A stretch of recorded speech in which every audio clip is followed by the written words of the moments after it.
Hello everyone, life and little বাইটসের একটি mini ভ্লগে আপনাদের সবাইকে স্বাগত জানাই। আশা করি আপনারা সবাই খুব ভালো আছেন। লাইফ অ্যান্ড লিটল বাইটসের ইউটিউব চ্যানেলটিতে যারা সাবস্ক্রাইব করে আমার পাশে ছিলেন তারা নিশ্চয়ই জেনে থাকবেন বা দেখে থাকবেন বেশ কিছুদিন যাবৎ আমি কোনো ব্লগ বা কোনো ভিডিও আপলোড করতে পারিনি। তার কারণ এইটাই, আশপাশটা দেখে নিশ্চয়ই বুঝতেই পারছেন আমি এখন ভারতে নেই।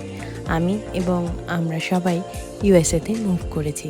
এইসব কাজের ব্যস্ততার জন্যই আমি ওই চ্যানেলে ভিডিও আপলোড করতে পারিনি। তবে এবার থেকে নিশ্চয়ই আপলোড করব ছোট ছোট মিনি ভ্লগ, ডেলি ভ্লগ আর ভিডিও। আর সাথে চাই আপনাদের সহযোগিতা। এই নতুন দেশে কিভাবে কাটছে আমাদের দিনগুলো সেই অভিজ্ঞতাই আপনাদের সকলের সাথে ভাগ করে নেব। আশা করি আমার চ্যানেলটিকে সাবস্ক্রাইব করে আপনারা সবাই আমার পাশে থাকবেন। চেষ্টা করব নতুন নতুন ভিডিও রোজ আপনাদের সাথে শেয়ার করার। বর্তমানে আমরা একটি সুইটে রয়েছি ইউএসএতে, কারণ আমরা এখনও বাড়ি পাইনি, বাড়ি খোঁজা চলছে। তো আজকের আমরা গিয়েছিলাম কলম্বিয়া বলে একটি শহরে, তারই কিছু টুকরো টুকরো মুহূর্ত শেয়ার করব আজ আপনাদের সাথে। বেরিয়ে পড়েছি আমরা তিনজনে। রাস্তার এই অপূর্ব সুন্দর দৃশ্যগুলো দেখতে দেখতে চলেছি গন্তব্যের দিকে।